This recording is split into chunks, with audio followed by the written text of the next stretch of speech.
Bridging the Gap began about 12 years ago when we wanted to bring the criminal justice population, the substance abuse population, and provide all the services that were available in our county to work together. Trauma and addiction, as I've learned over the years, is a very strong indicator on how people respond to treatment. So learning more about trauma and how we can work with people who have had severe trauma, it was very helpful and made me very cognizant of how I should work with people in the future. I've been to Bridge the Gap before, and I've always found it a positive, enlightening, great experience. You have the opportunity to meet people, network with former and current colleagues.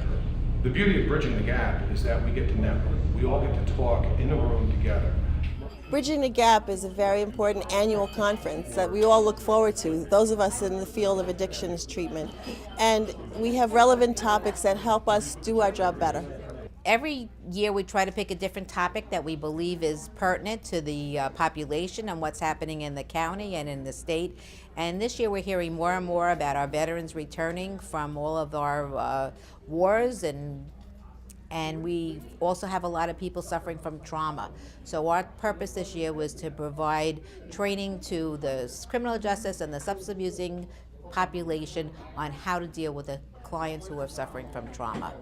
They do a great job coming up with the new and innovative treatment topics that are always useful in practice with people in addiction.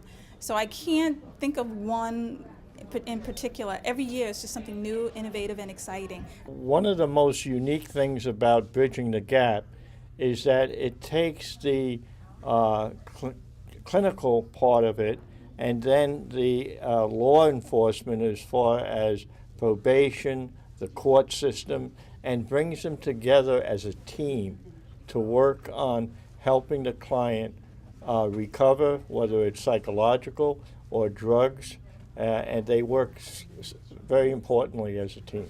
So I'm here at Bridging the Gap today to present on the Phoenix House Military Initiative. It's our program that we started for treating anyone who's ever served in the military. I'm interested in the military and post-traumatic stress, and I want to learn more about it. What we're going to do is show a little bit about what makes PTSD unique in the military population. I'm here at Bridging the Gap today to present the suicide prevention program from the Northport VA Medical Center, which is similar to what you'll find at any VA medical center throughout the country. And it's been in existence since 2007. Each medical center has a suicide prevention coordinator, and I'm going to be talking a little bit about the components of the program, what it is that I do, and how the VA is trying to keep veterans safe. Bridging the Gap, I feel, is important because we have so many different psychological problems in our society that in going to these conferences, we learn more about these different aspects of what is happening to people. So I was invited here to the conference today to talk about issues related to forensic psychology. This is a conference that has been going on for a number of years where the interface between the criminal justice system and the mental health field. So I was asked to add my understanding of certain research that I conduct. Today I'll be presenting information on the history of energy psychology techniques and where energy medicine comes from. I'll also be doing an overview of some of the research in the field, and I'm going to demonstrate with the group on how to use the techniques and how to find the meridian points on their body. Well, I was asked to speak at the conference today because I am not only specializing in pain medicine, but I've been treating recovering alcoholics and addicts in pain for going on 12 years now. And I have come to get involved in the community effort to help stop the diversion problem that we have. Right now, one person dies every 19 minutes in the United States from a prescription drug overdose. That's prescription drugs. Okay? More people died last year from prescription drug overdoses than from heroin and cocaine combined. In my field, I'm seeing a lot of young, chemically addicted youth, and Dr. Jan's seminar helped me to understand how I could work with them better and how I can direct them to the resources in the community that can help them with their addiction and or pain management.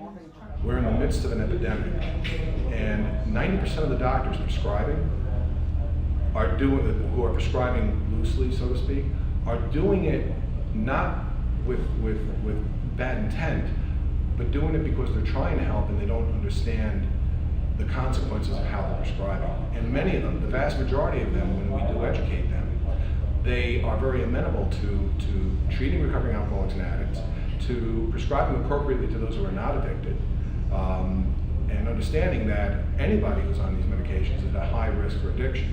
He presented pain management from a very new and unique perspective.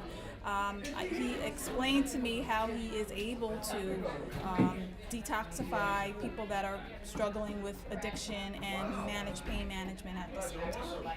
Now what I'm doing here is I like to educate, I also like to work with the recovery community, the people who treat recovering alcoholics and addicts, and bridge the gap, which is exactly what we're doing here, between not just criminal justice and the treatment community, but also the medical community. The same exact talk I'm giving here, I give to colleagues in pain medicine. What I got out of today is that most of the things that I'm doing with my clients is being reinforced of what they were saying today, as far as you have to be with them where they're at. Making a connection, making a human connection with a client to totally respect their perhaps the most private, guarded trauma that has happened to them, to help them process it so it doesn't continue to affect their lives in a negative way. There's a spiritual element in the counseling. There's a trust element in the counseling. And you have to be sympathetic and realize where they are at that time.